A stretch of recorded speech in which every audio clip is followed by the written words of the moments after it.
Well, I'd like to welcome everyone today. Thanks for braving the cold temperatures and joining us for this week's press conference. We have some guests as well as some internal announcements. So I want to begin with some of our guests and ask Angie Rex to come up and present our Lima Home Pride award winners for this quarter. Pete White, who is also involved with this, I guess is stuck in Florida, which is an unfortunate thing. So Angie's going to fill in for him. Gladly trading places. Good morning. There's 3 Lima property owners going to be recognized for maintaining their properties today. The 2014 first quarter Lima Pride Home Awards are presented by property maintenance code inspectors to recognize these properties that exemplify pride in their ownership and have a positive impact within the community. Selected properties must meet Lima property maintenance standards, and they cannot have any code violations on any properties they own within the city. Each award winner will receive a plaque like this to keep, and a yard sign like the one in front of the podium here to display in the yard for the quarter. The property awards are also, you can view them on GTV2 and the city's website. No other inspectors are here today, so I'm going to present all 3 awards. The first one is going to be for the North Sector. The property is located at 836 West O'Connor, and the owner is Jack Shine.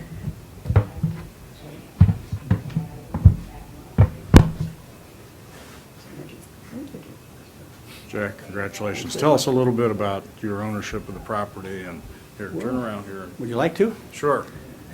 Well, we lived on West O'Connor, West Ashton for 48 years. And that was from 64 to lately. And the years skip my mind. But anyway, what happened is my wife got dementia in 05. And I kept her home till 2011. Had to put her into Springview Manor because of her dementia situation. Kids thought I should have a 1-floor house because my home on Ashton was a 2-story. So through the fall of 2011, I had my daughter come up, my daughter-in-law from Florida, help me stage my home, give her plaques and furniture and downsize the place. And then I planned for the winter, paint this, paint that. And in the spring of 2012, I started looking at houses. I looked at the 15 houses, none of them I liked because I liked my home. It was home forever. But because of the situation, I tried to look around again late summer. One OConnor that I finally bought had basement issues in the spring, so I turned it down. The price came down in the late summer, so I made her a flyer, and she took my offer. So then I decided to put my house on the market. And I didn't want to sell it, but I put a price on it. And somebody came along and bought it. So I moved. But from the time I bought it till I moved, my kids helped me a lot. All new paint job, new furniture, new drapes, new curtains, new roof, new shed in the back, took down a big tree in the front yard, cleaned the bushes out, all that kind of stuff. Then I moved late summer of 2012. And then this spring, the kids decided that I needed some landscape. So we put out all the bushes out and landscaped the front. So in all that process, it made my home look nice. Thank you very much. Thank you for your investment, Jack. Thank you. Thanks. Okay, and the property chosen for the southeast section is 812 Catalpa. The owners are John and Linda Doxey, and Linda is here to accept her plaque. Congratulations, Linda. Please tell us about your ownership of the property. John and I have lived at 812 Catalpa for about 30 years. We own a couple other properties that are close by, and we take pride in making sure that our property looks nice so that we can be an inspiration to others on the south side. Thank you so much for the award, and we appreciate it. Great. Thank you for being here, and thank you for your investment. All right, and the last property chosen in the southwest sector was 2150 West Elm. The owners are Richard and Ray Gladden, and they're not here today, so we'll get them their plaque and their yard sign. Very good. Thanks, Angie. we'll tell Pete that you did a great job Thank you. in his, on his behalf. And that's right. That's your opportunity to go to Florida then. We do want to thank the homeowners that are here, but also really applaud those who take care of their property all over town, because it helps to inspire others. It's a great example to others. And as Angie mentioned, the awards are actually on the city's website, so you're able to share that with perhaps family members that aren't here. Just send them to the city's website and they can see the award listing. So thank you again. I want to invite Pickle, Jerry Felder, up, who each year this time has an announcement about artists in the schools and the upcoming Blues Fest. Good morning, everybody. Last month at Liberty Arts Magnet School, in Mike Huffman's class, we were able to get almost 50 kids to build their own cigar box guitar. And the rest of the Blues in the School program will take place soon. Actually, it was supposed to be this week. I was hoping to be able to announce that, but unfortunately, with the bad weather, the extreme cold, the snow, schools have been closed 3 days this week. And our artist, Justin Johnson, has been stranded in Alabama since the weekend. So we're going to postpone it. It will happen.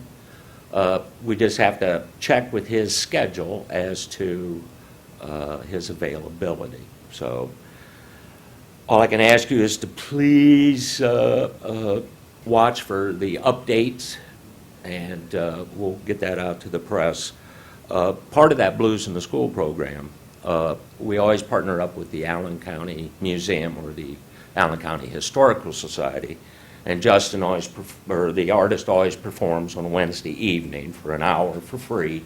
Public's always invited. So that will still take place. You just have to wait and see what the update will be. Something new this year, the students are going to have a blues fair. And it has been put together by the Liberty Arts Magnet social science teachers, Jody Freiberger and Amanda Couples.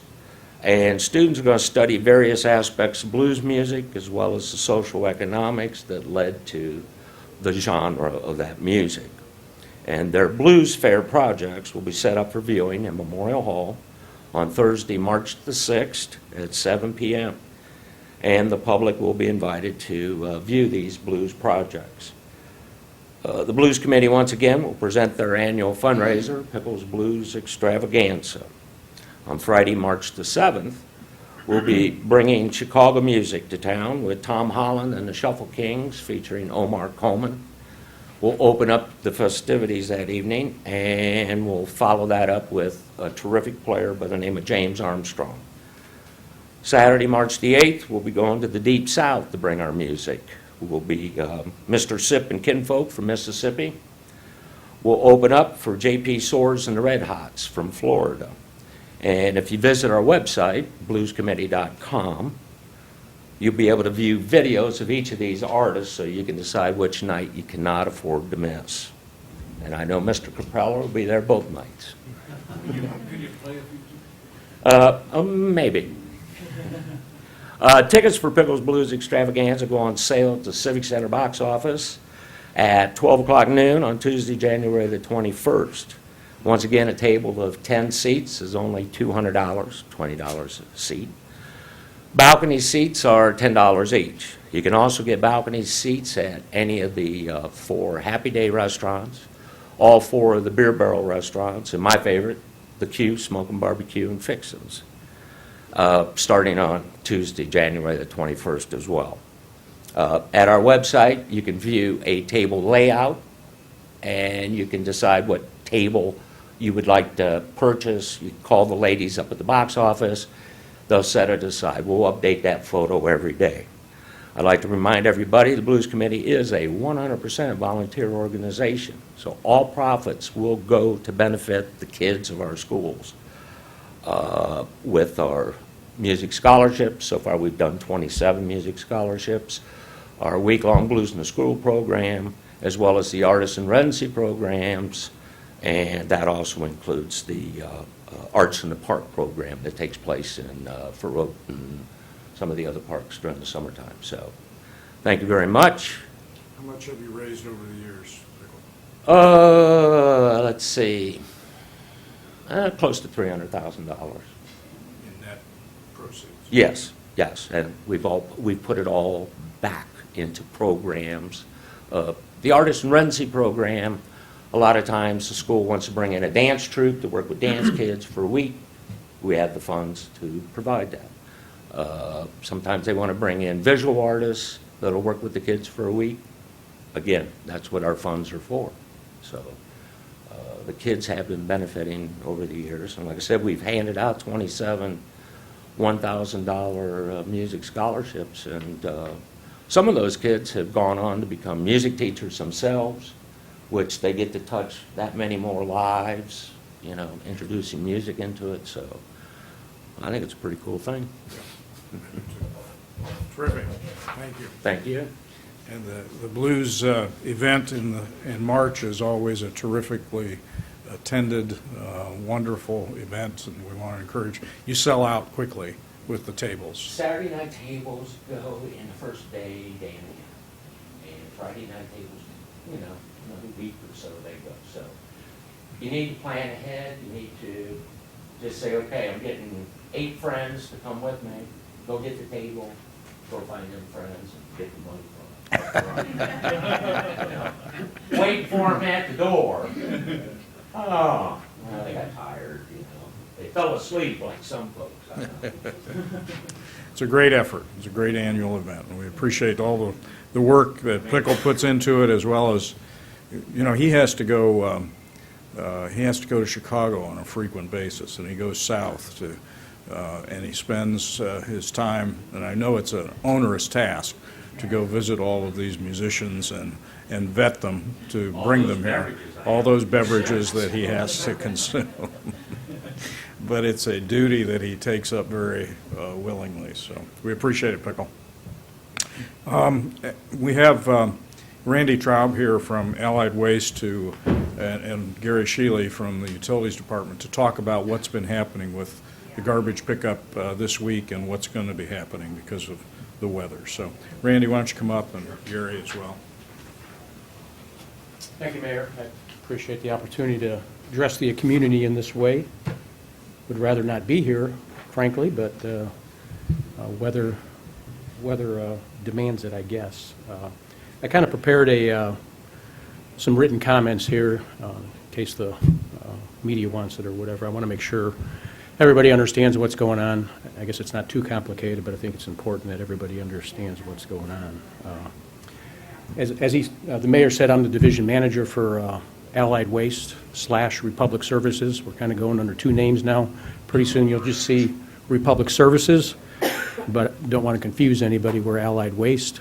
We do the trash collection here. I have the responsibility for the Salina landfill, the Wyandotte County landfill, the Lima Hauling Company, and the Marion Transfer Station.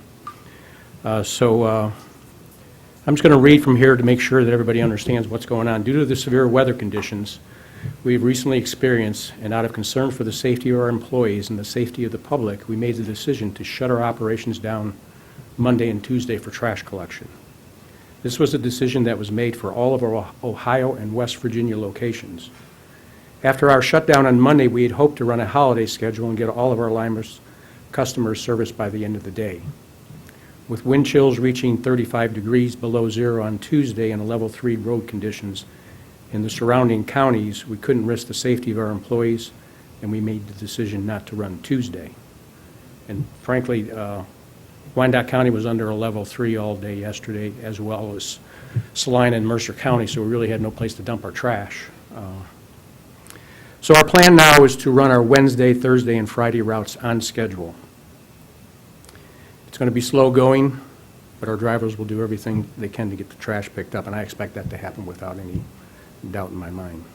The safety and the public of our drivers will be our #1 priority. We will complete Wednesday, Thursday, Friday routes by the end of the week. This means that the Monday, Tuesday route collection will be delayed until next week. And I understand that, 2 weeks' worth of trash, there's going to be a lot of trash around the toters and so forth. We expect to clean up all the trash around the toters and have the streets clean by the end of the day Monday and by the end of the day Tuesday. We are sorry for any inconvenience this may have resulted as this schedule changed, and we hope you understand the compelling reasons that caused us to make this decision. Thank you for your time and your patience through this very difficult and dangerous weather event. If anybody's got any questions or need some clarity, also, we suspended, usually we pick up Christmas trees for 2 weeks after the first of the year. We suspended that for the moment. We'll start up Christmas tree pickup next week on schedule, and, we'll get all those Christmas trees picked up pretty much next week. I assume most of them are down. If there's some stragglers the week after that, we'll take care of that too. So, I don't know if anybody's got any questions or... Gary, any comments about the calls we're getting from folks? I think that most of the residents probably understand that, the conditions are out on the street, and, Allied is not the only one that basically has suspended service in, most schools and things like this. So it's pretty much goes with the process, and we really haven't seen a lot of calls. I haven't any across my desk about people asking about that. One thing I will say, we are supposed to get rain coming in here Saturday. I've already called from the weather report, so a lot of the snow will probably start melting.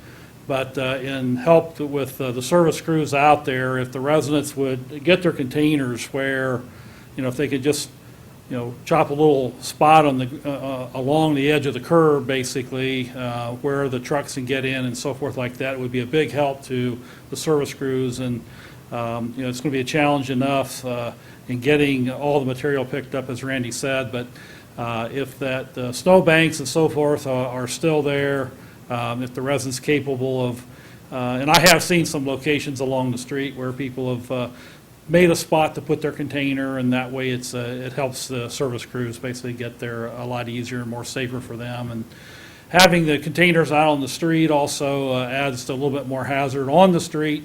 If they set out there and the snowplow comes down the street, next thing you know, they may be blown back up in the yard somewhere and damaged and things like that. So the more cooperation and help we can get from the residents, I think the better it'll make the service be. Okay, Thanks, Mayor. very good. Randy, thank you for being here today.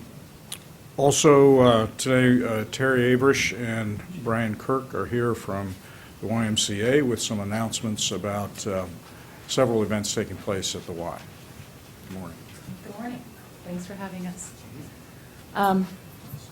Wanted to let people know that on February 1st from 7 to 9 p.m. we're going to have our 6th annual father-daughter dance.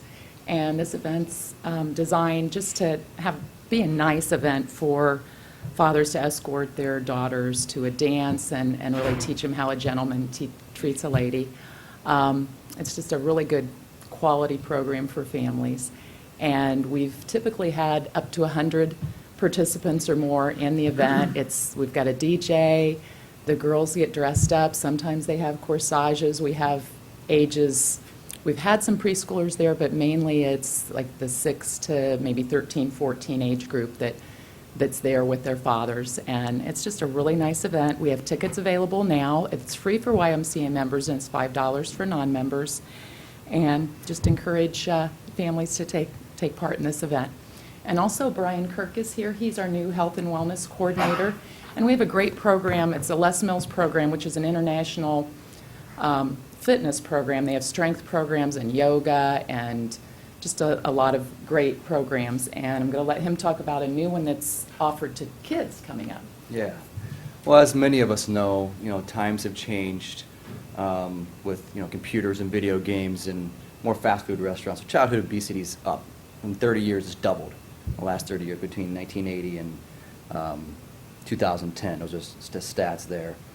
So what we want to do, as the Y, we're a community-based organization, but we're, it revolves around fitness.